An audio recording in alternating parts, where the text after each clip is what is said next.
Southwark in South London, have a cup of tea with a group of mothers, clearly listening to concerns that they have a return to Southwark. You remember he was there last week with Sir Michael Caine, not too far away, at an academy there after launching his National Citizens Service idea for younger people. So that's a part of Mr. Cameron's itinerary. I wonder if we can just hear him. Meet you and come and have this conversation. I mean, I think that I'm passionate about the issue of flexibility at work, because I think it makes such a difference to people who want to get back into work, and actually quite a big difference for the businesses that take people on. I think often they miss out by not thinking about that. I'm also passionate about social enterprises, and it seems to me you're a classic social enterprise, because you've got a social purpose, which is finding and helping people who would like to get back into work. But you're also very enterprising, because you're out there with the business community saying, have we got great people to work for you? So thank you very much. What I'd love to use the time for is just to hear some of your stories about how you've been helped, about what you were doing before, what you're doing now, and also try and explore a bit this case of how we can make flexible working more common, and how we can try and encourage all employers to see this as an opportunity, not a threat, because it's our policy to say that all companies should give the right to request flexibility to all parents with children up to the age of 18. That's the first point, and we want to then go further and say, actually, in time, we ought to have the right to request flexibility for everybody, because as we all know, bringing up children now, often we get the grandparents quite involved.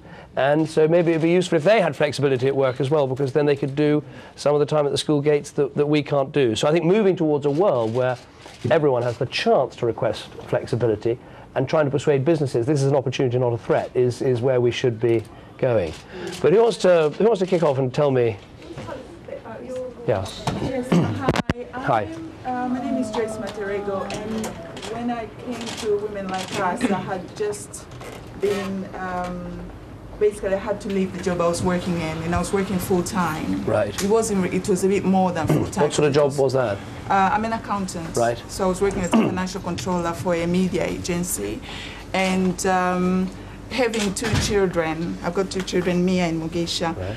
And working full-time wasn't really working out. Yeah. It worked before when I just had my daughter, and I've always had like 7 months and then gone back to work. But once I had two children, it's a completely different ball game. Right. And my second is a boy. Boy is a bit more active. Yeah, I'm taking a lot that out of me, and it just didn't work. So during the job as a financial controller, I was also responsible for HR. So when we had peak times, I would contact Women Like Us to get women who are professionals, right. But they want to work flexibly. And they'll come in and help us out. So when I had to leave, and we parted on good terms and everything, I thought, let me contact Women Like Us. Right. And I came here, and one of the things that was really stuck into my head was Leela. There, she works for Women Like Us. She was running the workshop, and she said sometimes you have to take a step backwards to leap forward. Right. And I thought that's actually, oh God, the penny dropped, that you know what, you don't have to work full-time, you don't have to do everything. Because I was working full-time, making more money, yes, but always feeling guilty and not having enough time for the children, not time for myself. And then I came through Women Like Us. I got a job as a financial manager. Right, and how many days are you working now? I work 5 days. Right. I work 6 hours a day. Right. I get to work from home every Wednesday. Right. And now it's midterm. I get to work from home as much as I like. That's fantastic. So during the holidays, you can do all the time working at home. I can do all the time working from home. And do you find that easy with the kids out of school and at home? You're challenging getting the work done as well? They have to understand there's been a change of culture in my household, so they know that mommy's at home, but it doesn't mean she's playing with us all the time or reading stories.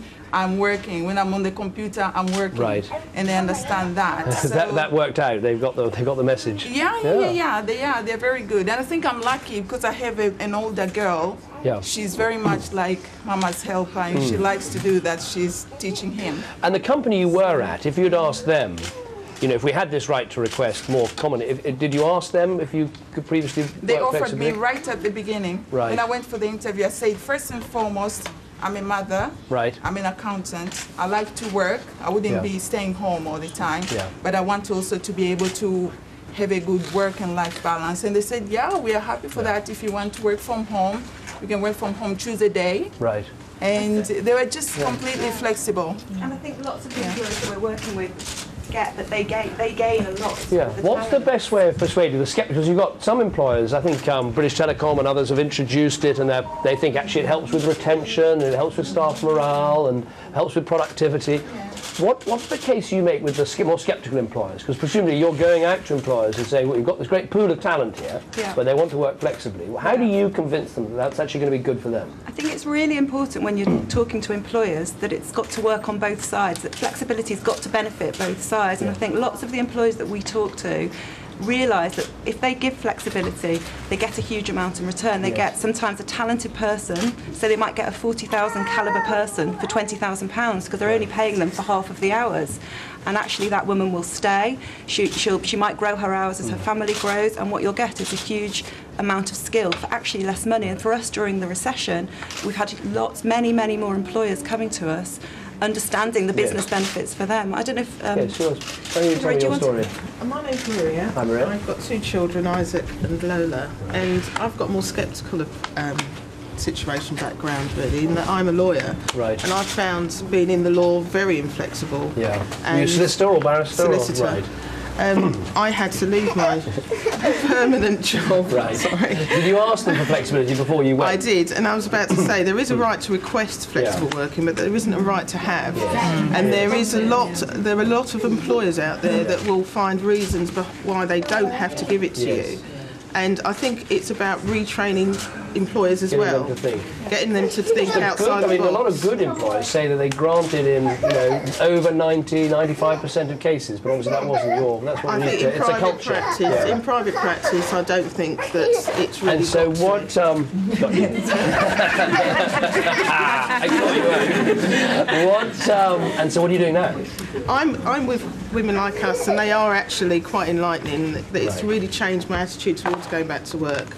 I'm quite active with my son's school PTA, and that's really given me a positive outlet really for my skills, because I've found that there's a lot of wasted talent at the school gates, and I think employers really need to rethink the way that they work really. And in an ideal world, how many hours would you want to work with 2 active? Very active. What would your ideal? Would you like to do? I'd love to do 3 days a week. 3 days a week, really. Yeah. And are you finding opportunities for that sort of thing as you work with? Well, I'm still in the coaching stages, so let's hear a bit about the coaching stage, because that's quite an important part of what you do, isn't it? Which is sort of about the whole confidence thing of going back to work. Who's in the middle? Right. I've had some coaching. I'm a professional academic. Right.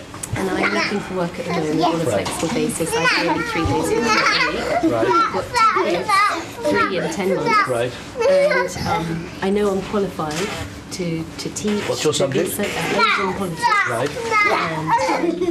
Well, David Cameron there honing his policy on flexible working there with the help of some others with children looking to get back into work. Mr Cameron there saying that he wants all companies to show flexibility, especially towards working women with children, any parents with children up to the age of 18. Well, we'll leave Mr Cameron there in Bermondsey talking to that women's group, and he was talking about business flexibility there. We're going to talk about pure business now with Anna Jones. Here she is. Yes, Dermot, and actually in relation to the Tories' manifesto